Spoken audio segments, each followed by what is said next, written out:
Hello students, so welcome to our YouTube channel Histone Institute. तो आज के इस वीडियो के अंदर हम स्टार्ट करने जा रहे हैं हमारे सेल चैप्टर का next topic, that is the prokaryotic cell. देखिए प्रोकैरियोटिक सेल के अंदर अगर हमसे पूछा जाएगा प्रोकैरियोटिक सेल हमें कहाँ देखने को मिलता है, तो भाई प्रोकैरियोटिक सेल हमें देखने को मिलता है बैक्टीरिया के अंदर, ब्लू ग्रीन एल्गी के अंदर, माइकोप्लाज्मा और पीपीएल।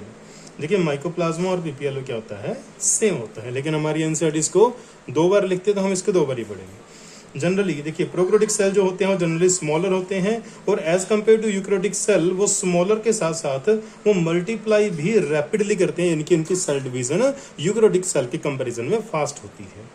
देखिए जो प्रोकैरियोटिक सेल होते हैं वो बहुत ज़्यादा वेरी करते हैं, very greatly in their shape and size. वो अलग अलग साइज और अलग अलग शेप के होते हैं। अगर हम बैक्टीरिया की बात करें तो बैक्टीरिया ही बेसिकली 4 शेप के होते हैं। कौन कौन से? बैसिलस जो रोड शेप होता है, फॉर एग्जाम्पल दिस वन। कोकस जो कि स्फेरिकल दिखता है लाइक दिस, एंड विब्रियो जो कोमा शेप होता है इनके जैसे, और स्पिरिलम जो कि स्पाइरल शेप का होता है लाइक दिस बैक्टीरिया। देखिए फंडामेंटल ऑर्गेनाइजेशन जो होती है वो सभी बैक्टीरिया की सेम होती है, यानी कि सभी प्रोकैरियोटिक सेल के अंदर जो फंडामेंटल ऑर्गेनाइजेशन होती है वो एक जैसी होती है, फिर भी इवन दो हो कि वो अलग अलग शेप और अलग अलग फंक्शंस को परफॉर्म करते हैं। ऐसा क्यों? आगे चल के देखिए, डिटेल में पढ़ते हैं इसको। देखिए जो प्रोकैरियोटिक सेल होता है ना, प्रोकैरियोटिक सेल के अंदर सेल वॉल प्रेजेंट होती है अराउंड द सेल मेम्ब्रेन, यानी कि सेल मेम्ब्रेन के ऊपर उसके बाहर सेल वॉल प्रेजेंट होती है, जो कि माइकोप्लाज्मा के अंदर प्रेजेंट नहीं होती एक्सेप्ट माइकोप्लाज्मा। जैसे कि यूकैरियोटिक सेल के अंदर हमने लास्ट वीडियो के अंदर देखा था कि साइटोप्लाज्म प्रेजेंट होता है, same to same prokaryotic cell के अंदर भी साइटोप्लाज्म प्रेजेंट होता है। देखिए अब तक हम जो एनसीईआरटी पढ़ते थे उसके अंदर प्रोकैरियोटिक सेल के साइटोप्लाज्म को फ्लूइड मैट्रिक्स लिखा हुआ था, लेकिन अब नई एनसीईआरटी के अंदर चेंज कर दिया गया है। अब यहाँ पे सेमी फ्लूइड मैट्रिक्स कर दिया गया है। तो आपको ये ध्यान रखना है कि यहाँ पे सेमी फ्लूइड मैट्रिक्स ही आएगा जहां भी साइटोप्लाज्म लिखा जाए। न्यूक्लियोइड, जैसे यूकैरियोटिक सेल के अंदर न्यूक्लियस प्रेजेंट होता है, मेम्ब्रेन बाउंड स्ट्रक्चर होती है, यहाँ पे जो न्यूक्लियस है वो नहीं होता, यहाँ पे न्यूक्लियस की बजाय न्यूक्लियोइड प्रेजेंट होता है। देखिए न्यूक्लियोइड, इसको न्यूक्लियोइड बोलते हैं। देखो ये ब्राउन जो स्ट्रक्चर आपको दिख रहा है ना, इसको न्यूक्लियोइड बोलते हैं।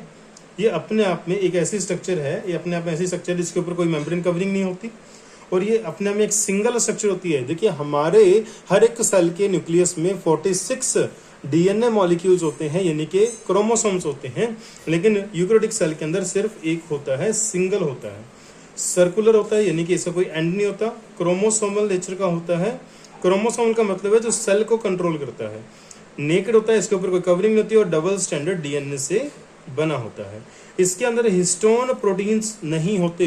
देखिए हिस्टोन प्रोटीन जो होते हैं वो सिर्फ यूकैरियोटिक सेल के अंदर देखने को मिलते हैं, प्रोकैरियोटिक सेल के अंदर हिस्टोन प्रोटीन्स नहीं होते और इसकी जगह पे क्या होते हैं, पॉलीअमाइन्स होते हैं। You have to remember this point. Next देखिए बहुत सारे बैक्टीरिया, मैनी बैक्टीरिया ऐसे होते हैं जिनके अंदर प्लाज्मिड प्रेजेंट होता है। प्लाज्मिड क्या है? देखिए ये हमें ग्रीन कलर में प्लाज्मिड दिखा रखा है। प्लाज्मिड, तो प्लाज्मिड क्या है अभी? जैसे हमारे सेल के अंदर एक क्रोमोसोमल डीएनए है, ऐसे ही कुछ बैक्टीरिया, बहुत सारे बैक्टीरिया के अंदर एक extra chromosomal small circular DNA, double standard DNA present होता है, ठीक है, जो कि इस बैक्टीरियल सेल को कुछ यूनिक कैरेक्टर्स प्रोवाइड करता है, जैसे कि एंटीबायोटिक रेजिस्टेंस प्रोवाइड करना। ओके जो प्लाज्मिड का नंबर है, कुछ सेल के अंदर एक होता है, कुछ सेल के अंदर एक होता है और कुछ सेल के अंदर एक से ज्यादा भी हो सकता है, यानी कि 2, 3, 4 कितने भी हो सकते हैं। इसके अलावा जो प्लाज्मिड होता है वो हमें मदद करता है, हेल्प करता है to determine, to monitor bacterial transformation. हम 12th क्लास का एक चैप्टर है बायोटेक्नोलॉजी, उसके अंदर हम ट्रांसफॉर्मेशन के बारे में डिटेल में पढ़ने वाले हैं। तो ट्रांसफॉर्मेशन हो चुकी है या नहीं हो चुकी, इसको डिटरमाइन करने के लिए हम किसको यूज करते हैं? प्लाज्मिड को यूज करते हैं। इसके अलावा जो प्रोकैरियोटिक सेल होते हैं उनके अंदर राइबोसोम प्रेजेंट होते हैं। कौन से राइबोसोम? हमने लास्ट वीडियो के अंदर भी डिस्कस किया था। इसके अंदर 70 राइबोसोम होते हैं, प्लस इनके अंदर इंक्लूजन बॉडीज होती हैं। याद रखिएगा इंक्लूजन बॉडीज कोई सेल ऑर्गेनेलिस नहीं होता, ये एक प्रकार का रिजर्व फूड होता है। ये एक प्रकार का रिजर्व फूड होता है जो कि प्रोकैरियोटिक सेल के अंदर ग्रेन्यूल्स की फॉर्म में स्टोर होता है। नेक्स्ट, अगर हम सेल एनवेलप की बात करें और उसकी मॉडिफिकेशंस की बात करें देखिए जितने भी most of the prokaryotic cell जो होते हैं, फॉर एग्जांपल बैक्टीरियल सेल, उनके अराउंड ना एक सेल एनवेलप प्रेजेंट होता है जो कि केमिकली कॉम्प्लेक्स नेचर का होता है। केमिकली कॉम्प्लेक्स क्यों बोला इसको, जरा देखते हैं इसको। जो सेल एनवेलप है बैक्टीरियल सेल के अंदर, उसमें सबसे बाहर वाली लेयर को बोलते हैं ग्लाइकोकैलिक्स, मिडिल वाली लेयर को बोलते हैं सेल वॉल, और इनर मोस्ट लेयर को बोलते हैं सेल मेम्ब्रेन। सेल मेम्ब्रेन, देखिए ग्लाइकोकैलिक्स कुछ केमिकल से बनी होगी, सेल वॉल भी कुछ केमिकल से बनी होती है, ऐसे सेल मेम्ब्रेन के अंदर भी कुछ केमिकल्स हैं। अगर हम इन तीनों को मिला दें, तो तीनों को मिला के जो सेल एनवेलप बनेगा वो तो केमिकली कॉम्प्लेक्स हो जाएगा ना। यानी कि इस सेल एनवेलप के अंदर ग्लाइकोकैलिक्स के केमिकल्स भी इंक्लूड हो जाएंगे, सेल वॉल के केमिकल भी इंक्लूड हो जाएंगे, और सेल मेम्ब्रेन के केमिकल भी इसमें इंक्लूड हो जाएंगे, जिस वजह से सेल एनवेलप का जो स्ट्रक्चर है वो केमिकली कॉम्प्लेक्स हो जाएगा। Got it. अब इसके अलावा these three layers work individually. देखिए ग्लाइकोकैलिक्स का अपना कुछ फंक्शन होता है, सेल वॉल का अपना कुछ फंक्शन होता है, सेल मेम्ब्रेन का भी अपना कुछ फंक्शन होता है। ऐसे करके तो इन तीनों का अपना अपना इंडिविजुअल फंक्शन होता है, प्लस ये तीनों लेयर्स मिल करके एक सिंगल यूनिट की तरह बिहेव करती हैं और एक सिंगल फंक्शन को भी परफॉर्म करती हैं। यानी कि अगर आपसे बोले कि सेल एनवेलप के अंदर, एक बार इसको इरेज कर लेते हैं, थोड़ा सा आपको क्लियर हो जाएगा, डायग्राम आपको क्लियर रहे। अगर आपको ये कोई बोले कि भाई जो सेल एनवेलप होता है बैक्टीरिया के अंदर, जो सेल एनवेलप होता है उसकी लेयर्स इंडिविजुअल फंक्शन करती हैं, अपना अपना फंक्शन करती हैं, तो ये बात बिल्कुल सही है। अगर कोई आपको ये बोले कि बैक्टीरियल सेल के अंदर जो सेल एनवेलप की तीन लेयर्स हैं, ये तीनों मिल करके एक सिंगल फंक्शन परफॉर्म करती हैं, तो ये बात भी ठीक है। ये तीनों लेयर इंडिविजुअल फंक्शन भी करती हैं और तीनों लेयर मिल करके एक सिंगल फंक्शन भी परफॉर्म करती हैं। ये सिंगल फंक्शन क्या करती हैं, ये एज ए प्रोटेक्टिव यूनिट काम करती हैं। सिंगल प्रोटेक्टिव यूनिट यानी कि सेल को प्रोटेक्शन प्रोवाइड करती हैं और अपना अपना इंडिविजुअल फंक्शन तो परफॉर्म करती ही हैं। अब इनका अपना अपना इंडिविजुअल फंक्शन क्या है वो हम आगे चल के देखेंगे। नेक्स्ट देखिए, इसके बेस पे हमने क्वेश्चन बना दिया, assertion 3 layers of the cell envelope work individually. ये ट्रू है या फॉल्स है? बिल्कुल सही है जी, ये ट्रू स्टेटमेंट है। नेक्स्ट हम इसका रीजन क्या देना चाहते हैं, layers of cell envelope act as a single protective unit. क्या ये बात सही है? यस, ये बात भी क्या है, ये ट्रू है, ये भी सही है। लेकिन ये रीजन जो है ये एजर्शन को एक्सप्लेन नहीं करता। लेकिन हाँ, यहाँ पे दोनों जो स्टेटमेंट दी गई है, दोनों स्टेटमेंट क्या है, ट्रू है, दोनों स्टेटमेंट सही है। नेक्स्ट है हमारे पास, based on composition of cell envelope and gram staining technique. देखिए ग्राम एक साइंटिस्ट का नाम है, तो इस ग्राम ने इस साइंटिस्ट ने एक टेक्निक डिस्कवर की जिससे कि हम बैक्टीरिया को स्टेन कर सकते हैं। स्टेन करना क्या होता है? स्टेन करना होता है डाई करना। स्टेन करना क्या होता है? डाई करना। डाई करना मतलब कलर करना। क्या होता है? कलर करना। तो ग्राम ने एक स्टेनिंग टेक्निक बनाई बैक्टीरिया को स्टेन करने के लिए, प्लस जो बैक्टीरिया की सेल एनवेलप होती है उसकी जो कॉम्पोजिशन है, इन दोनों के बेसिस पे, कॉम्पोजिशन ऑफ सेल एनवेलप के बेसिस पे और ग्राम की जो स्टेनिंग टेक्निक है, उन दोनों की बेसिस पे हमने बैक्टीरिया को 2 ग्रुप में डिवाइड किया है, gram positive bacteria and gram negative bacteria. देखिए एग्जाम के अंदर इससे ज्यादा आपसे नहीं पूछा जाएगा, अदरवाइज पढ़ाने के लिए ग्राम नेगेटिव और पॉजिटिव को भी पढ़ाया जाता है। पढ़ाने के लिए इन दोनों को भी पढ़ाया जाता है। एक सेकेंड, इसको थोड़ा सा ठीक कर लें। इन दोनों को भी पढ़ाया जाता है, राइट। नेक्स्ट है हमारे पास ग्लाइकोकैलिक्स। देखिए ग्लाइकोकैलिक्स, देखिए बैक्टीरिया के ऊपर जो ग्लाइकोकैलिक्स प्रेजेंट होती है उसकी थिकनेस और उसकी कॉम्पोजिशन के वो किस किस चीजों से बनी है, किन किन केमिकल के मिलने से बनी है, और उसकी थिकनेस क्या है। थिकनेस और केमिकल कॉम्पोजिशन के बेस पे ये 2 प्रकार की होती है, स्लाइम लेयर एंड कैप्सूल।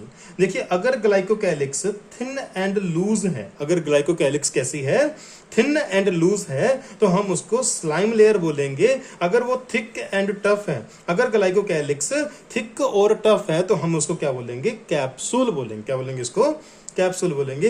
देखिए आपकी एनसीईआरटी के अंदर इसका जो डायग्राम, इसका फंक्शन जो है वो नहीं दिया गया, लेकिन मैं आपको इसका फंक्शन बता दे रहा हूं कि ग्लाइकोकैलिक्स जो होती है इसका फंक्शन क्या होता है कि जो हमारा सेल है, जो हमारा बैक्टीरियल सेल है, उस सेल के अंदर जो वाटर है प्लस उस सेल के अंदर जो मिनरल्स हैं, इस वाटर और मिनरल्स को रिजर्व रखना या सेव करके रखना। क्या रखना? सेव करके रखना, लॉस होने से बचाना, यह फंक्शन होता है ग्लाइकोकैलिक्स का। नेक्स्ट हम बात करेंगे सेल वॉल की। सेल वॉल, देखिए सेल वॉल कैसा स्ट्रक्चर होता है, रिजिड स्ट्रक्चर होता है। और बैक्टीरियल सेल वॉल किससे बनी होती है, पेप्टिडोग्लाइकन से बनी होती है। अब देख लेते हैं पेप्टिडोग्लाइकन होता है, पेप्टिडो को अलग कर दो, ग्लाइकन को अलग कर दो। पेप्टिडो मतलब ये यहाँ बात हो रही है अमाइनो एसिड, किसकी बात हो रही है, अमाइनो एसिड की बात हो रही है, अमाइनो एसिड्स की बात हो रही है। और यहाँ पे ग्लाइकन का मतलब होता है कार्बोहाइड्रेट्स, ग्लाइकन का मतलब होता है कार्बोहाइड्रेट्स। यानी कि मेरे कहने का मतलब है यहाँ जो बैक्टीरिया की सेल वॉल होती है जो कि रिजिड नेचर की होती है, वो अमाइनो एसिड प्लस कार्बोहाइड्रेट के मिलने से बनती है।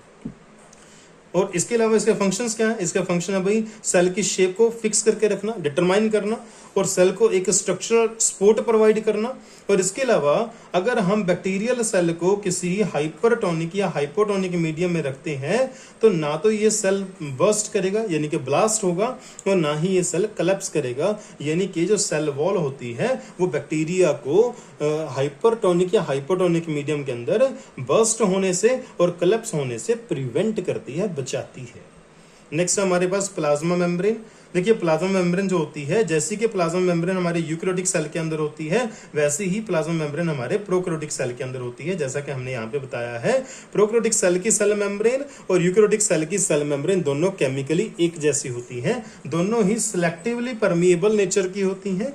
और जो सेल मेम्ब्रेन होती है उसका काम क्या होता है, आउटसाइड एनवायरनमेंट के साथ इंटरेक्ट करना। इसका मतलब क्या है, अब देखिए बैक्टीरिया जहां भी प्रेजेंट है, अगर इसके अराउंड कुछ भी फूड प्रेजेंट है, कोई मिनरल प्रेजेंट है, वाटर प्रेजेंट है, या कुछ और आयंस प्रेजेंट है, मॉलिक्यूल्स प्रेजेंट है, अब कौन सा मॉलिक्यूल सेल के अंदर जाएगा और कौन सा मॉलिक्यूल सेल के अंदर नहीं जाएगा, अब इसको डिसाइड कौन करता है, या फिर सेल के अंदर जो चीज है, कौन सी चीज सेल से बाहर जा सकती है और कौन सी चीज सेल से बाहर नहीं जा सकती और कौन सी चीज सेल से बाहर जा सकती है, इसको कंट्रोल कौन करता है, सेल प्लाज्मा मेम्ब्रेन या सेल मेम्ब्रेन।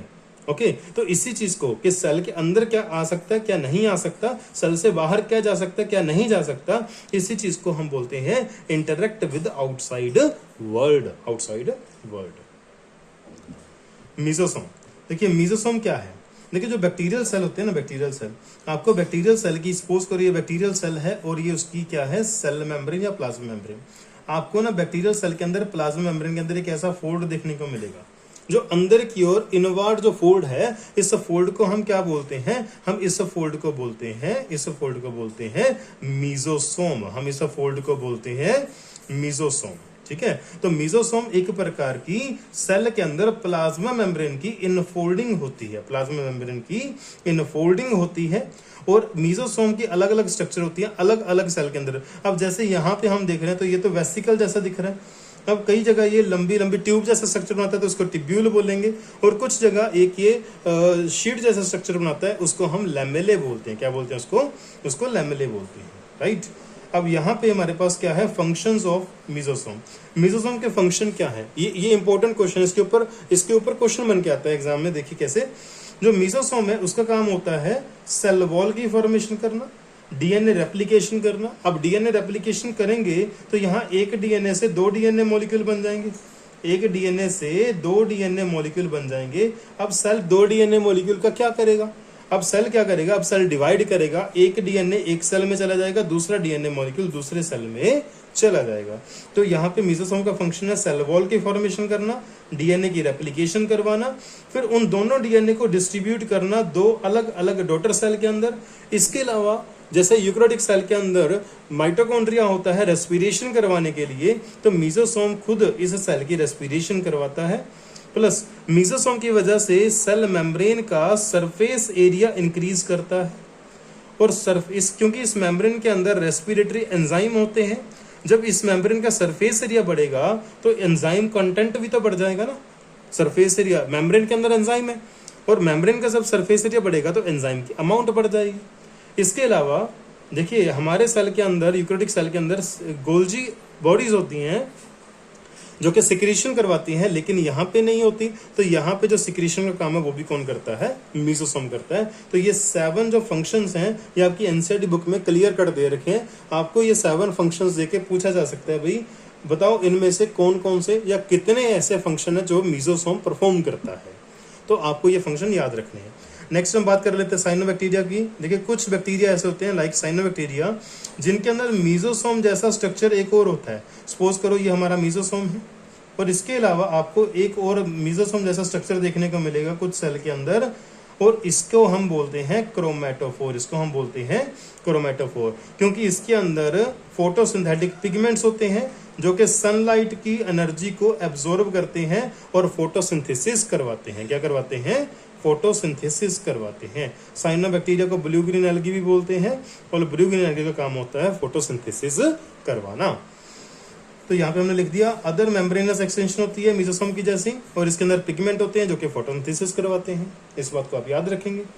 देखिए नेक्स्ट है हमारे पास सरफेस स्ट्रक्चर्स। देखिए प्रोकैरियोटिक सेल के अंदर आपको 3 प्रकार के सरफेस स्ट्रक्चर मिलेंगे, flagella, Pillai and fimbriae.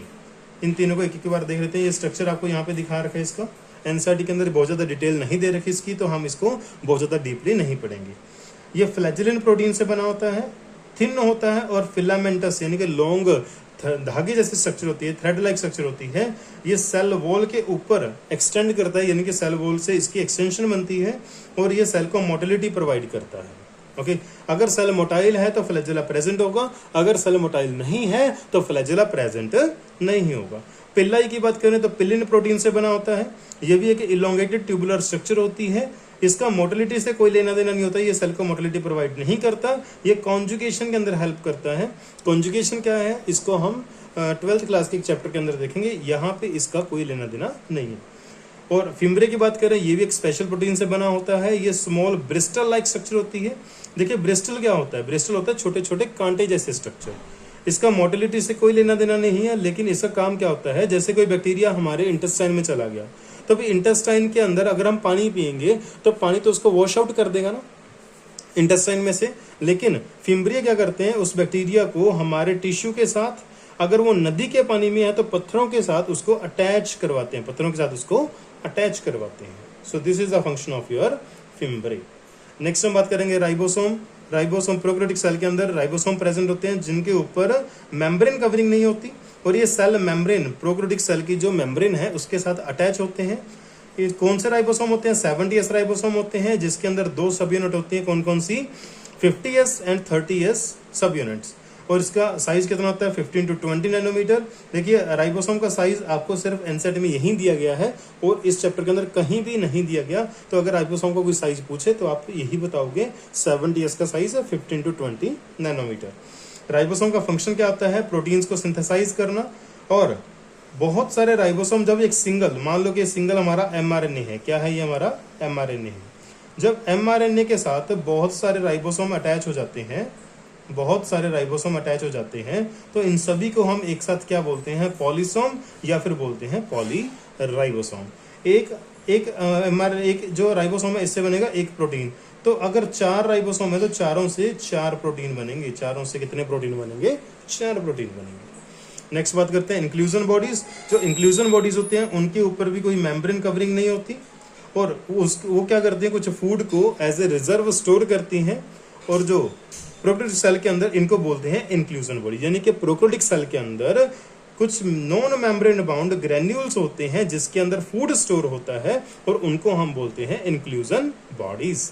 For example phosphate granules, cyanophycean granules, glycogen granules. ये एनसीईआरटी की लाइंस हैं भाई, एनसीईआरटी के अंदर लिखी हैं तो आपको ये याद करनी पड़ेंगी। गैस वैक्यूल, देखिए भाई जो फोटोसिंथेटिक बैक्टीरिया, कौन से? Green photosynthetic bacteria, purple photosynthetic bacteria और ब्लू ग्रीन एल्गी। इनके अंदर आपको सेल के साइटोप्लाज्म में गैस के कुछ बबल्स देखने को मिलेंगे, गैस के कुछ बबल जिनके ऊपर मेम्ब्रेन कवरिंग नहीं होती। याद रखना, मेम्ब्रेन कवरिंग जो है इनके अंदर नहीं होती। ये गैस के वैक्यूल बोला जाता है, लेकिन होते क्या है? गैस के बबल्स होते हैं। ओके, सिर्फ और सिर्फ ब्लू ग्रीन एल्गी के अंदर, purple and green photosynthetic bacteria के अंदर। अब इसके रिलेटेड कुछ क्वेश्चंस देख लेते हैं।